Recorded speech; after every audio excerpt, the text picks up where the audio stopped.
awaiting a special occasion, a special guest to deliver the match ball. A World Cup winner, a former England captain, a 71 cap international, and of course now an inspiration battling the horrors of an MND diagnosis, Moody.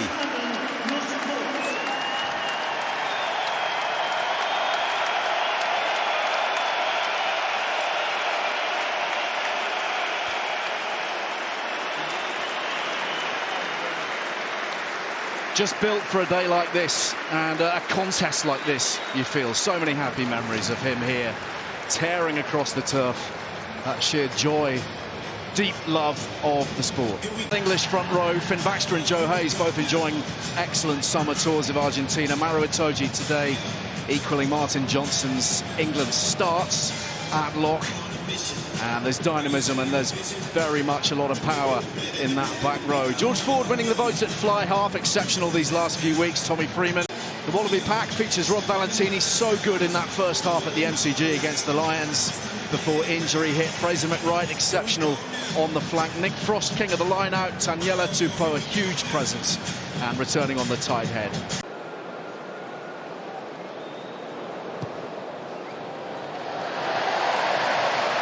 First points for England in the Quilter Nations Series.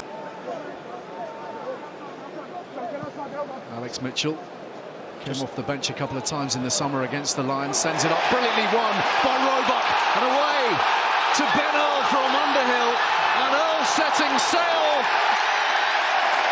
for England's first try. Offload. Beautiful. Under Surly himself takes it off him, but then that speed of transfer, and if there's one back rower you'd want on the shoulder of Underhill.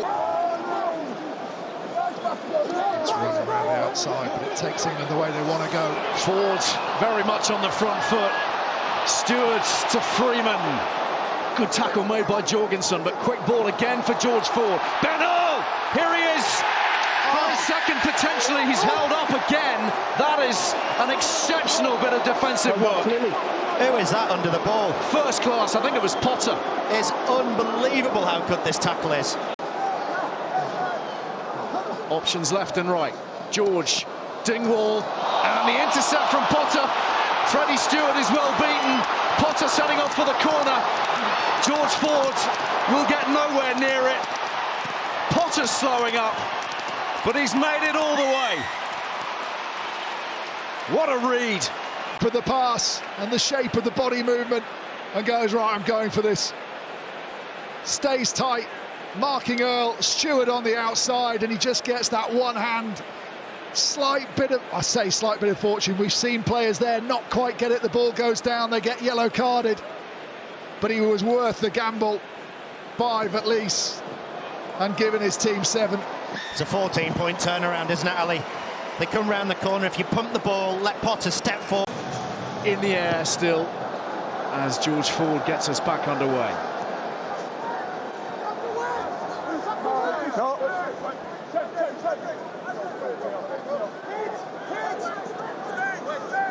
With them here, Tate McDermott, of course, at scrum half. Noah Lolosio, presumably at 10 as well. Here is Valentini, though. Lovely little pop ball, and away they go through Pollard now. Stewart this time feeds it back. And McWright is dispatched at the ruck. Tap down from Roebuck. The tap tackle, not held, finishes it. Outstanding. Stewart had just taken one to get the ball back. Roebuck this time gets his hand on it. One hand out to the side. It sticks. And then the tap tackle comes in. He's not held, so he can get back to his feet. Danger is, I think he was looking up at himself on the big screen, almost celebrating before the tap tackle came in, but he doesn't panic. And Steve Borthwick, bench replacements, added something to the line speed, and Australia forced to kick the ball away. Stewart, he's got Roebuck on the loop outside in favour of Boso too. Stewart to Pollock again. Running towards trouble rather than his friends to his left. and it allows Australia to isolate him and get over the ball. Another shot at it here. And Pepper again is the go-to man. Genji's in good position there to crack that corner and allow them to follow him through the gap. Salakaia-Loto trying to come over the top. They need to protect the ball. Oh, you can't play that though. It's been knocked away. Mitchell.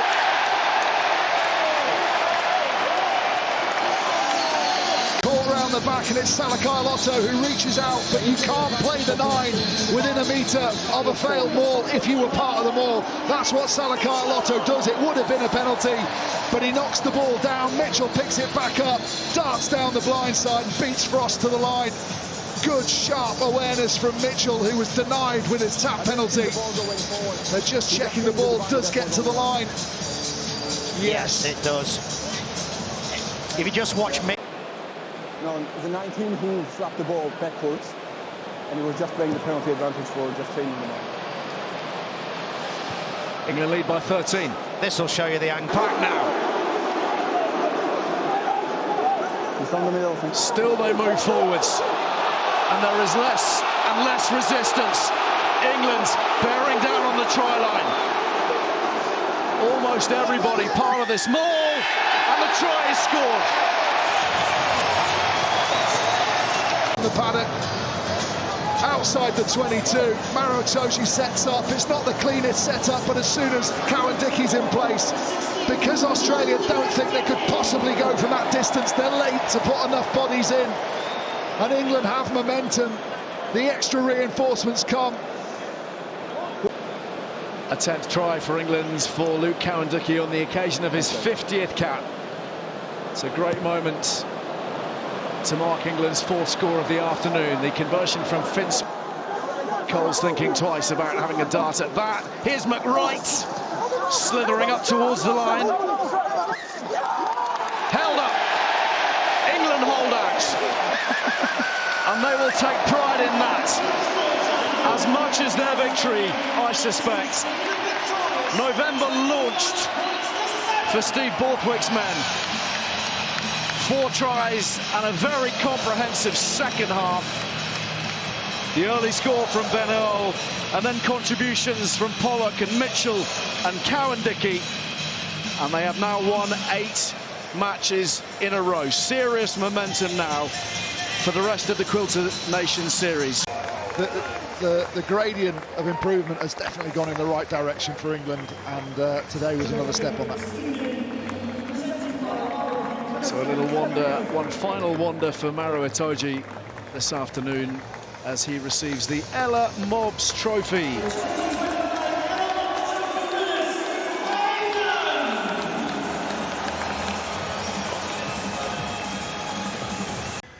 Steve, a really good win in the end. How happy are you with that performance? Oh, well, delighted the players found the way through it. Difficult conditions out there against a real tough Australian team, and the players stuck at it.